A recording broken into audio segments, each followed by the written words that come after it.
Bagaimana jika kitab Henokh bukan sekadar mitos, melainkan sesuatu yang jauh lebih nyata? Selama berabad-abad, kitab Henokh tetap menjadi salah satu teks paling kontroversial dan misterius yang pernah ditemukan.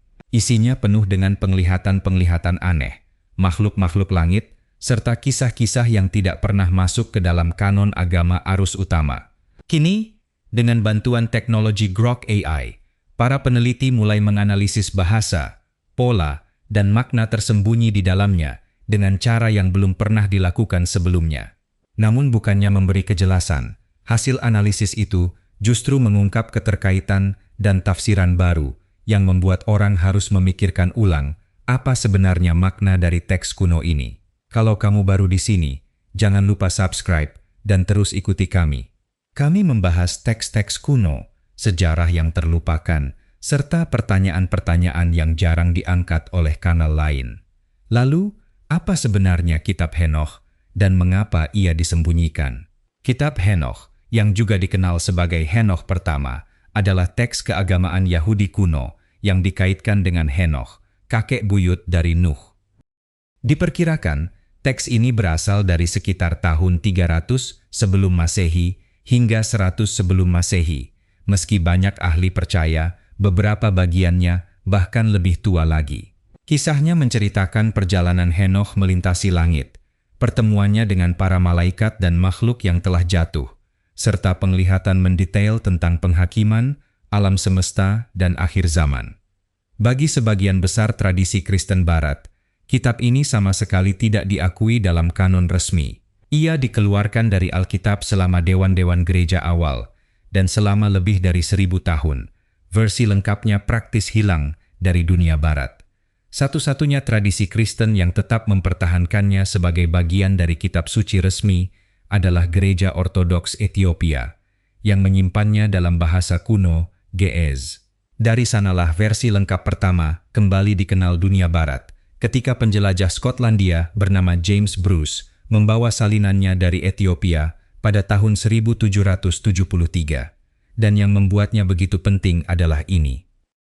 Kitab Henokh memang disebut langsung dalam surat Yudas di dalam Alkitab, dan banyak pakar percaya bahwa naskah ini turut memengaruhi pemikiran teologis para penulis Perjanjian Baru.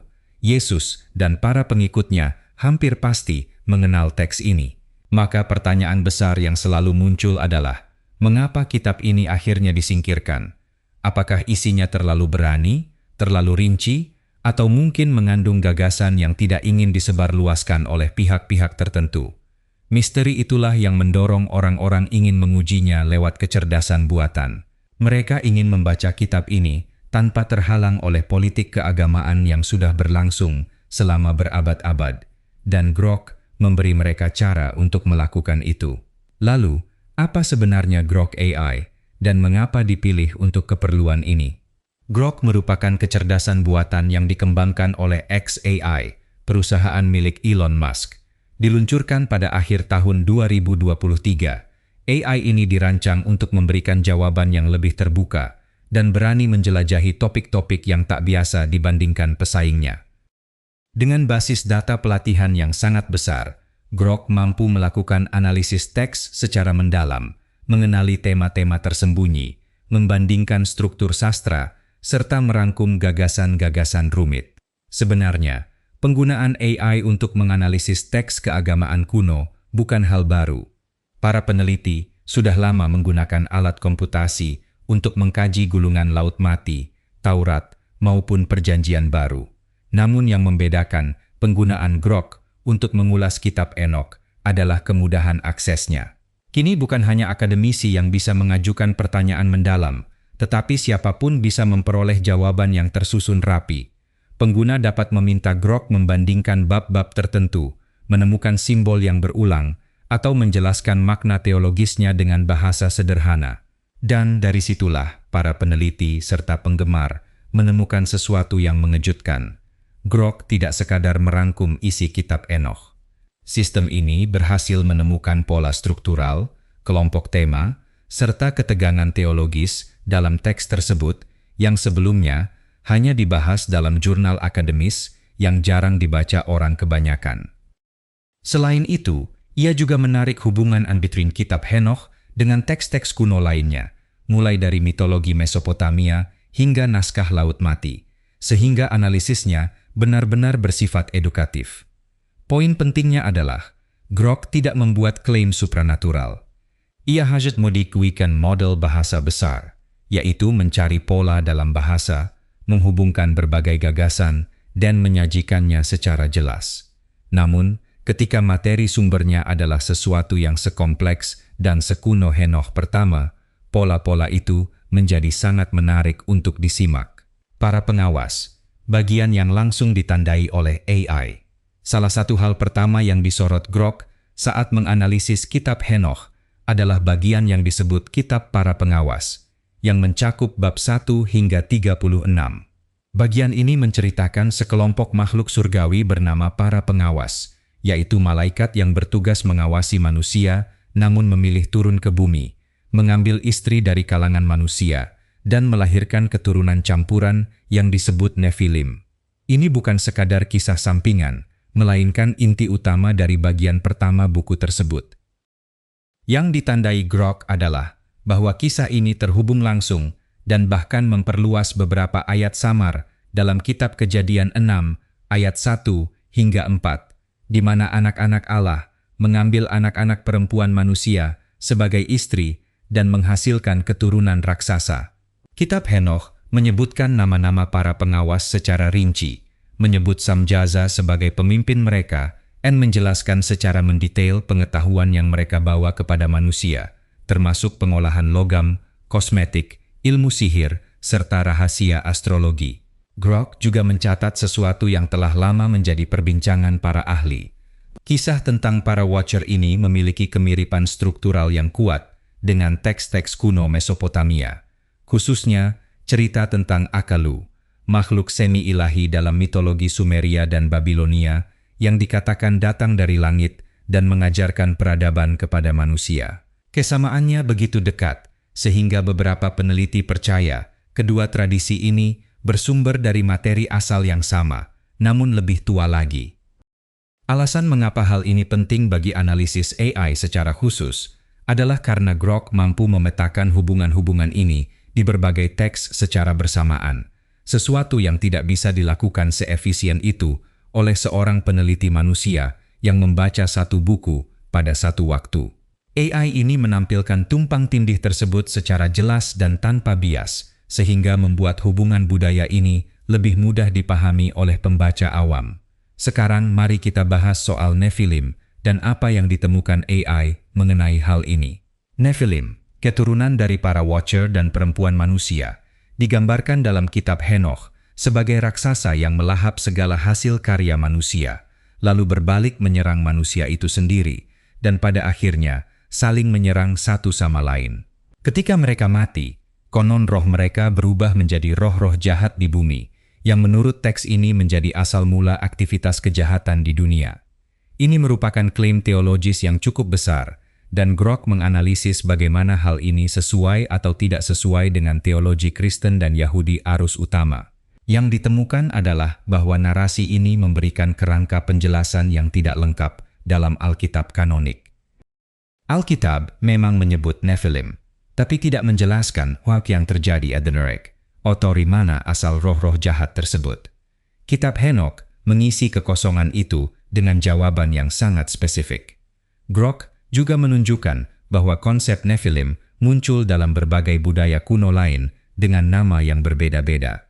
Para Titan dalam mitologi Yunani, para dewa manusia Sumeria, dan bahkan beberapa tafsiran tentang pahlawan yang jatuh dalam teks Mesir kuno telah dibandingkan dengan Nephilim oleh para peneliti. Perlu ditegaskan, AI di sini tidak sedang membenarkan bahwa makhluk-makhluk ini benar-benar pernah ada. Yang dilakukannya adalah menunjukkan bahwa pola cerita tentang makhluk hibrida berkekuatan besar yang merusak dunia hampir muncul di semua budaya kuno, sebuah pengamatan antropologis yang sungguh menarik. Dari sudut pandang penceritaan dan kajian keagamaan, analisis Grok menegaskan satu hal. Kitab Henoch bukanlah teks pinggiran yang bisa diabaikan. Ia merupakan narasi kosmologis yang rinci dan konsisten secara internal, yang menjawab pertanyaan tentang asal-usul kejahatan, susunan dunia spiritual, serta nasib manusia dengan tingkat kejelasan yang jauh melampaui buku-buku kanonik dalam Alkitab.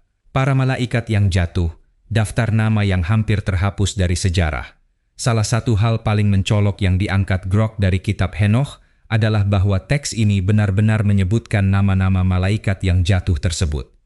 Bukan hanya pemimpin mereka, Samjaza, tapi juga daftar lengkap 200 pengawas yang turun ke Gunung Hermon.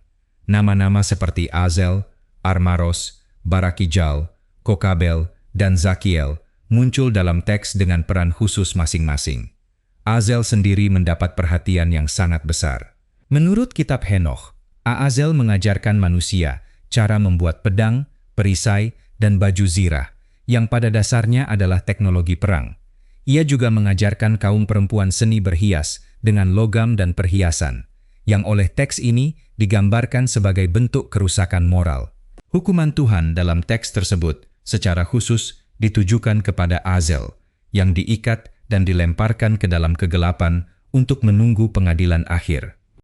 Yang ditandai Grok di sini adalah kaitan tekstual langsung dengan Imamat 16 dalam Alkitab, tempat ritual kambing pengganti dilakukan. Satu kambing dipersembahkan kepada Tuhan, dan satu lagi dilepas ke padang belantara, sementara kebanyakan pembaca Alkitab tidak pernah menemukan penjelasan yang memuaskan tentang siapa atau apa sebenarnya Azazel dalam ayat tersebut. Kitab Henoch memberikan konteks itu, dan Grok secara jelas menegaskan hubungan tersebut dalam analisisnya. Inilah jenis analisis silang yang membuat kecerdasan buatan benar-benar bermanfaat dalam mengkaji teks-teks kuno. Tanpa Grok, menghubungkan hal-hal semacam itu membutuhkan pembacaan banyak buku, berbagai terjemahan, serta cukup banyak literatur akademis. AI ini berhasil memadatkan riset tersebut dan menyajikannya dengan cara yang bisa diikuti dan dieksplorasi lebih jauh oleh orang biasa. Bagian astronomisnya menunjukkan tingkat ketelitian kuno yang mengejutkan banyak orang.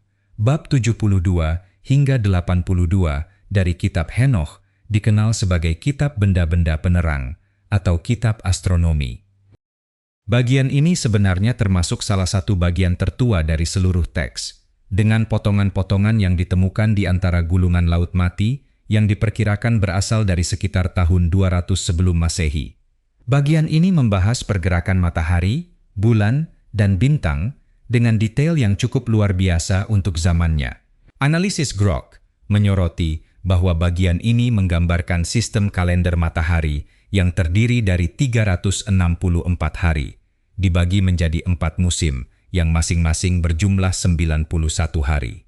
Ini berbeda dari kalender bulan yang digunakan dalam kebanyakan praktik keagamaan Yahudi, dan justru sesuai dengan sistem kalender yang ditemukan dalam teks-teks gulungan laut mati lainnya, termasuk kalender komunitas yang dipakai oleh kaum Esene. Kesamaan ini membuat sebagian sarjana menduga bahwa kelompok yang menjaga gulungan laut mati memiliki hubungan langsung dengan tradisi yang melahirkan kitab Henoch.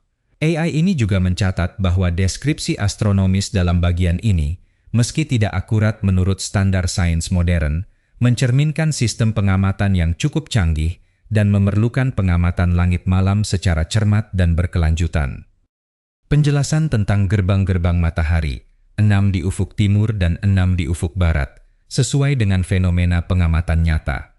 Matahari memang terbit dan terbenam di titik yang berbeda-beda di sepanjang tahun, dan pencatatan posisi-posisi tersebut menjadi dasar penting bagi kalender-kalender kuno. Yang membuat bagian ini begitu menarik adalah karena isinya bukan sekadar mitologi. Ini merupakan upaya penjelasan empiris yang sistematis tentang cara kerja alam semesta, ditulis ribuan tahun lalu oleh seseorang yang jelas menghabiskan banyak waktu mengamati langit. Kemampuan Grok untuk membandingkan hal ini dengan pengetahuan kita tentang sistem astronomi kuno membuat analisisnya menjadi luar biasa kaya. Visi-misi mimpi, ramalan, atau catatan sejarah. Bab 83 hingga 90 memuat apa yang disebut sebagai visi-visi mimpi. Enoch menceritakan 2 penglihatan yang ia terima. Yang pertama adalah penglihatan menakutkan tentang banjir yang menghancurkan bumi. Yang kedua adalah kisah alegoris panjang tentang sejarah dunia, yang kadang disebut apokalips hewan, di mana semua tokoh penting dalam sejarah Alkitab digambarkan sebagai hewan. Adam dan Hawa sebagai lembu putih, bangsa Israel sebagai domba, para penindas mereka sebagai berbagai binatang buas. Analisis Grok terhadap bagian ini sangat menarik, karena menerapkan sesuatu yang para sejarawan sebut sebagai ramalan vaticinium ex eventu, yakni ramalan yang ditulis setelah kejadiannya berlangsung. Sang AI menandai bahwa beberapa bagian dari apokalips hewan ini begitu spesifik secara historis tentang peristiwa dalam sejarah bangsa Israel, sehingga tampak seolah ditulis dengan pengetahuan tentang peristiwa-peristiwa tersebut. Ini adalah pandangan ilmiah yang umum diterima, bukan teori pinggiran. Dan hal ini memunculkan pertanyaan nyata tentang kapan sebenarnya berbagai bagian kitab ini disusun dan oleh siapa. Namun visi tersebut tidak berhenti pada sejarah yang telah diketahui. Ia berlanjut menggambarkan peristiwa masa depan, sebuah pertempuran akhir, kehancuran kejahatan, dan perubahan dunia menjadi tempat yang penuh kedamaian. Grok mencatat bahwa visi eskatologis ini, penglihatan tentang akhir zaman, memiliki kemiripan struktural yang tak terbantahkan dengan kitab Wahyu dalam Perjanjian Baru, termasuk urutan kesengsaraan besar yang diikuti penghakiman ilahi dan pembaruan bumi. Pertanyaan yang muncul dari sini, yang disampaikan AI secara netral, memang menjadi perdebatan sungguhan di kalangan teolog dan para ahli. Apakah penulis kitab Wahyu mengambil unsur dari tradisi Henokh? Kemiripan teksnya cukup kuat, sehingga kebanyakan sarjana meyakini memang ada pengaruh nyata di sana. Grok memaparkan hal ini dengan jelas, menghubungkan bagian-bagian tertentu dari kedua teks untuk menunjukkan buktinya. Anak manusia, sebutan yang dipakai Yesus untuk dirinya sendiri. Di titik inilah analisis AI menjadi benar-benar mengejutkan bagi banyak orang. Bab 46 hingga 48 dari kitab Henokh menggambarkan sosok surgawi yang disebut anak manusia, makhluk yang sudah ada sebelum penciptaan, yang duduk di samping Allah di atas tahtanya, yang akan menghakimi orang jahat dan membenarkan orang saleh di akhir zaman. Ini penting, karena anak manusia adalah gelar yang paling sering dipakai Yesus untuk menyebut dirinya dalam Injil. Ia menggunakannya sekitar 80 kali di seluruh Matius, Markus, Lukas, dan Yohanes. Terutama dalam Injil Markus, Yesus memakainya dalam konteks yang sangat dekat dengan sosok anak manusia dalam tradisi Henokh, yakni figur yang akan datang membawa otoritas kosmis dan penghakiman. Perbandingan teks dari Grok menyoroti bahwa sifat-sifat khusus yang diberikan kepada anak manusia dalam kitab Henokh pertama, keberadaan sebelum penciptaan, otoritas ilahi, peran sebagai hakim, serta kaitannya dengan terang dan kebijaksanaan, begitu mirip dengan klaim teologis tentang Yesus dalam Perjanjian Baru, sehingga para ahli Perjanjian Baru telah memperdebatkan hubungan ini selama puluhan tahun. Sebagian berpendapat Yesus memang sengaja memakai gelar dari tradisi Henokh untuk menegaskan kepada pendengarnya siapa dirinya sebenarnya. Sebagian lain menganggap pengaruhnya lebih bersifat tidak langsung, sekadar warisan budaya. Yang ditegaskan AI adalah bahwa hubungan ini bukan gagasan baru atau pinggiran. Topik ini sudah dibahas dalam dunia teologi akademis sejak abad ke-19. Namun karena kitab Henokh tidak termasuk dalam kitab suci kebanyakan orang, jemaat gereja pada umumnya tidak pernah mengetahui konteks ini. Dengan bantuan Grok, keterkaitan ini menjadi lebih jelas dan bisa dijangkau oleh khalayak yang jauh lebih luas. Lalu mengapa kitab ini disingkirkan dari Alkitab? Pertanyaan ini yang paling sering muncul, dan ketika ditanya langsung, Grok memberikan jawaban yang cukup rinci dan berlapis. Singkatnya, kitab Henokh sebenarnya tidak pernah disingkirkan dari satu Alkitab tertentu. Sejak awal, kitab ini memang tidak pernah secara resmi dimasukkan ke dalam Alkitab Ibrani maupun Perjanjian Lama versi Protestan yang muncul kemudian. Proses pengecualiannya terjadi seiring dengan pembentukan kanon suci yang berlangsung berbeda-beda waktunya di tiap tradisi keagamaan. para otoritas Yahudi Rabinik yang menyusun standar Alkitab Ibrani sekitar akhir abad pertama hingga awal abad kedua Masehi memilih untuk tidak memasukkannya. Salah satu kemungkinan alasannya adalah isi kitab tersebut, terutama kisah para Watcher dan penjelasan detail tentang malaikat, dianggap beresiko atau bahkan menyimpang dari ajaran. Pada masa ketika identitas Yahudi berada di bawah tekanan besar pasca kehancuran Bait Suci kedua, para pemuka agama mungkin ingin memperkuat fokus pada teks-teks yang batasannya lebih jelas.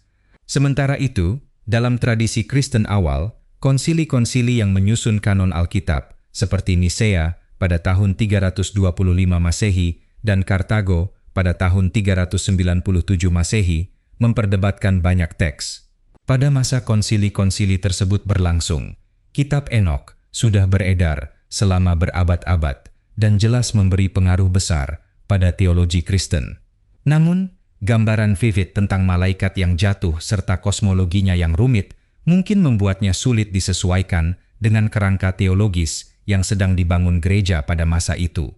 Grok memaparkan berbagai sudut pandang akademis mengenai hal ini dan menekankan bahwa tidak ada satu penjelasan tunggal yang bisa dianggap pasti. Hal menarik lain yang disoroti oleh AI ini adalah bahwa Gereja Ortodoks Ethiopia, yang memiliki tradisi Kristen tertua dan paling berkesinambungan di dunia, tetap mempertahankan Kitab Enok dalam kanonnya sepanjang sejarah. Gereja ini memang tidak pernah menjadi bagian dari proses gerejawi Romawi yang menentukan kanon Alkitab versi Barat. Jadi, apakah kitab ini pernah dihapus atau memang sejak awal tidak pernah dimasukkan, semuanya bergantung pada tradisi Kristen mana yang kita bicarakan. Naskah Laut Mati justru membuktikan betapa tuanya kitab ini. Salah satu bukti yang tidak pernah dipersoalkan oleh peneliti serius adalah penemuan pecahan kitab Henoch di antara naskah Laut Mati di Qumran pada tahun 1947. Di sana ditemukan lebih dari 20 fragmen dalam bahasa Aram dan Ibrani dari berbagai bagian Henoch. Pertama, yang diperkirakan berasal dari sekitar tahun 200 sebelum Masehi hingga 100 sebelum Masehi. Hal ini menjadikan kitab Henoch salah satu teks yang paling banyak ditemukan di Qumran, bahkan lebih banyak salinannya dibandingkan sejumlah kitab kanonik Perjanjian Lama.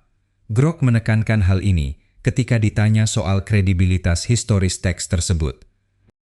AI itu menjelaskan bahwa bukti dari naskah Laut Mati menunjukkan tanpa keraguan bahwa kitab Henoch dikenal luas, banyak disalin, dan dianggap sebagai teks keagamaan penting oleh setidaknya satu komunitas Yahudi besar pada masa hidup Yesus dan orang-orang sezamannya. Ini bukan sekadar spekulasi, melainkan fakta arkeologis. Bagian kitab astronomi yang ditemukan di Qumran diketahui sangat tua, bahkan lebih tua dari bentuk final Henoch pertama yang tersusun lengkap. Ini mengindikasikan bahwa berbagai bagian teks tersebut awalnya berdiri sendiri sebelum akhirnya digabungkan menjadi versi yang kita kenal sekarang, sebuah pola yang memang umum terjadi pada literatur keagamaan kuno. Analisis Grok memperlakukan teks ini dengan kerangka akademis yang sama seperti dokumen kuno lainnya, dan kesimpulannya jelas, kitab ini benar-benar kuno, benar-benar penting, dan sungguh layak untuk diteliti secara serius. Bagi yang ingin menjelajahi naskah Laut Mati sendiri, Otoritas Purbakala Israel menyediakan sumber digital di www.dssnroll.org, tempat pecahan-pecahan naskah bisa dilihat secara langsung. Selanjutnya, apa yang dikatakan AI tentang teologi penghakiman? Sebagian besar dari kitab Henoch membahas tentang penghakiman ilahi, nasib orang-orang jahat, pembelaan bagi mereka yang benar, serta kehancuran akhir bagi para penindas umat Tuhan. Analisis Grok terhadap tema ini menghasilkan salah satu output paling rinci dan menarik dalam seluruh eksperimen ini. Kecerdasan buatan tersebut mencatat bahwa teologi penghakiman dalam kitab Henoch pertama jauh lebih terperinci dan tersusun dibandingkan dengan apa yang tertulis dalam Perjanjian Lama kanonik. Terdapat gambaran tentang tempat-tempat di mana roh orang mati menunggu penghakiman, dengan bagian-bagian berbeda bagi orang benar dan orang jahat, tergantung ada bagaimana dermuan dan mengakhiri hidupnya. Ini merupakan salah satu contoh paling awal dan jelas dari teologi kehidupan setelah kematian yang berkembang dalam tradisi Yahudi. Dan gagasan ini sangat mirip dengan konsep yang kemudian muncul dalam Perjanjian Baru. Grok juga menyoroti surat Henokh dari bab 91 hingga 108 yang memuat apa yang disebut Apokalips minggu-minggu, sebuah gambaran sejarah dunia yang disusun dalam 10 periode zaman. Bagian ini menyampaikan kecaman keras terhadap orang kaya dan berkuasa yang menindas kaum miskin dengan bahasa yang sangat lugas dan bernuansa sosial. Beberapa pakar Perjanjian Baru membandingkan nada bagian ini dengan surat Yakobus dalam Alkitab, serta dengan ucapan celaka yang disampaikan Yesus dalam khotbah di bukit. Gambaran keseluruhan yang disampaikan Grok mengenai teologi kitab Henokh adalah tentang sebuah teks yang sangat menjunjung tinggi keseriusan moral dari keadilan ilahi. Sebuah teks yang begitu peduli terhadap penderitaan orang tak berdosa dan pertanggungjawaban para penguasa. Pesan tersebut, menurut catatan kecerdasan buatan itu, konsisten muncul di setiap bagian kitab ini, tanpa memandang siapa penulisnya atau kapan ditulisnya, kesamaan dengan mitologi-mitologi kuno lainnya. Salah satu hasil paling menggugah pikiran ketika kitab Henokh dianalisis melalui Grok adalah perbandingannya dengan tradisi-tradisi mitologi kuno lainnya. AI tersebut menemukan struktur naratif paralel serta teks-teks dari berbagai budaya yang menurut sejarah arus utama tidak pernah memiliki kontak langsung dengan bangsa Israel kuno. Kisah air bah yang dinubuatkan Henokh jelas terhubung dengan kisah Sumeria tentang Utnapishtim dalam epos Gilgamesh yang usianya lebih tua dibanding catatan air bah dalam kitab suci. Namun Grok melangkah lebih jauh, menemukan kemiripan struktural antara turunnya para pengawas dengan kisah Sumeria mengenai Anunnaki, makhluk-makhluk ilahi yang dikaitkan dengan langit dan berinteraksi dengan manusia. Ia juga mencatat kesejaran dengan mitos Yunani tentang para Titan yang mengajarkan pengetahuan terlarang kepada manusia sebelum akhirnya dipenjara oleh Zeus. Nah, dan ini penting. AI tersebut menegaskan bahwa kesamaan-kesamaan ini tidak membuktikan adanya satu peristiwa historis yang sama. Dari sudut pandang akademis, yang bisa disimpulkan hanyalah dua kemungkinan. Pertama, terjadi difusi budaya, di mana kisah-kisah ini menyebar antar peradaban melalui kontak dan perdagangan. Atau kedua, berbagai budaya secara independen menciptakan narasi untuk menjelaskan pengalaman manusia yang serupa, seperti asal mula kejahatan, batas pengetahuan terlarang, dan akibat dari makhluk yang melanggar batas yang seharusnya tidak dilanggar. Yang ditawarkan analisis Grok adalah semacam peta yang tersusun rapi dari kesejajaran-kesejajaran ini, sesuatu yang bisa dipahami audiens umum. Alih-alih harus membuka belasan buku teks mitologi berbeda, penonton kini bisa melihat sendiri hubungan-hubungan itu secara jelas, termasuk apa yang sebenarnya dikatakan para akademisi masa kini. Penting untuk dijelaskan bagaimana sebenarnya konsensus akademis mengenai kitab Henokh N 2024 N 2025, because teks ini ternyata tidak seterabaikan seperti yang sering digambarkan media populer. Saat ditanya soal penerimaan akademis terhadap teks ini, analisis Grok mengacu pada kumpulan karya ilmiah yang cukup substansial. Para akademisi seperti George W.E. Nicholsburg yang menyusun komentar akademik standar untuk kitab Henokh pertama dalam seri Hermeneia telah mencurahkan seluruh karier mereka untuk membuktikan kedalaman teologis serta nilai historis dari teks ini. Gabriele Boccaccini dari University of Michigan mendirikan Enoch Seminar, sebuah kelompok cendekiawan internasional yang secara khusus mengkaji Yudaisme Henokhian beserta pengaruhnya terhadap kekristenan awal maupun Yudaisme rabbinik. Ini adalah kajian akademik serius yang telah melalui proses peer review, bukan sekadar wacana pinggiran. Yang ditunjukkan oleh Grok adalah bahwa dalam dunia studi Alkitab akademik, pengaruh tradisi Henokhian terhadap kekristenan awal sudah lama diakui secara mapan. Perdebatan yang muncul bukan soal ada atau tidaknya pengaruh tersebut, melainkan soal seberapa besar dan ke arah mana pengaruh itu mengalir. Apakah umat Kristen awal mengadopsi gagasan Henokian tentang anak manusia dan malaikat-malaikat? Hampir pasti demikian. Apakah kitab Henokh membentuk cara para pengikut Yesus memahami identitas dan misinya? Banyak akademisi berpendapat memang begitu. Kesenjangan antara pengetahuan para sarjana mengenai kitab Henokh dan apa yang dipahami jemaat awam di gereja sangatlah besar. Justru kesenjangan inilah yang membuat analisis berbasis AI terhadap teks ini begitu menarik bagi khalayak luas. Grok secara efektif telah membuka akses terhadap khazanah keilmuan yang selama puluhan tahun hanya tersimpan di rak-rak perpustakaan universitas. Lalu, ada pula pertanyaan-pertanyaan yang tak mampu dijawab oleh Grok. Demi keadilan dan ketepatan, penting untuk membahas batas-batas sesungguhnya dari analisis yang bisa dilakukan Grok, sebab tidak semua klaim orang-orang tentang eksperimen AI ini memiliki dasar yang sama kuatnya. Grok, pada dasarnya, adalah model bahasa. Ia mengenali pola dalam teks dan membangun keterkaitan berdasarkan data yang digunakan untuk melatihnya. Alat ini tidak bisa memverifikasi klaim-klaim sejarah, tidak bisa memastikan kebenaran peristiwa supernatural, dan tidak dapat menjawab apakah hal-hal yang tertulis dalam kitab Henokh benar-benar terjadi. Meskipun beberapa komentator daring mengklaim bahwa Grok membuktikan keakuratan sejarah kitab Henokh atau bahwa AI mengonfirmasi keberadaan Nephilim. Itu adalah gambaran yang keliru tentang apa yang sebenarnya dilakukan teknologi ini. Kemampuan Grok hanyalah menganalisis pola sastra dan teologis, membuat perbandingan antar teks, serta menyajikan berbagai pandangan akademis secara jelas. Namun ia tidak mampu menyelesaikan perdebatan yang sudah berlangsung selama berabad-abad di antara para sejarawan, arkeolog, dan teolog.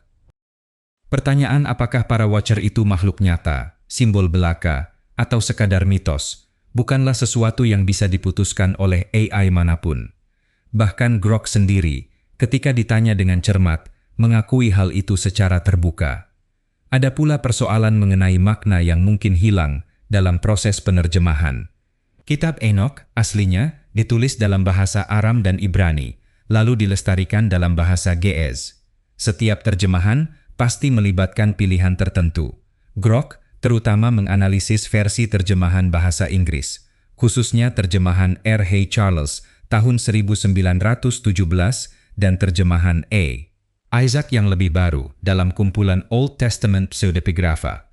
Terjemahan yang berbeda menekankan aspek yang berbeda pula, dan analisis AI ini hanya mencerminkan pilihan-pilihan yang dibuat oleh para penerjemah tersebut. Ini bukan alasan untuk mengabaikan analisisnya, melainkan alasan untuk menjadikannya titik awal, bukan titik akhir, dalam memahami teks ini, dan patut diberi pengakuan bahwa Grok, ketika ditanya langsung soal keterbatasannya, mengakuinya dengan jujur. Kitab Henokh memang teks kuno yang nyata dan penting secara historis, yang tidak dimasukkan ke dalam kebanyakan Alkitab Barat, namun tetap dilestarikan oleh gereja Ethiopia dan keasliannya dikonfirmasi melalui penemuan gulungan Laut Mati.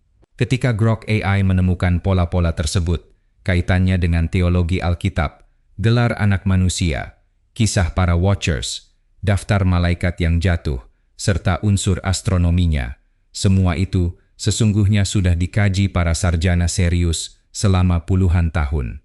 AI ini tidak menemukan sesuatu yang bersifat supernatural, namun ia berhasil membuat sesuatu yang benar-benar penting menjadi jauh lebih mudah dipahami orang biasa. Dan mungkin itulah yang lebih berarti dibanding satu temuan tunggal manapun. Jika kitab Henokh memang dikenal luas oleh Yesus dan para muridnya, menurutmu mengapa kitab itu tidak pernah masuk ke dalam Alkitab yang kita pelajari sejak kecil? Tuliskan pendapatmu di kolom komentar.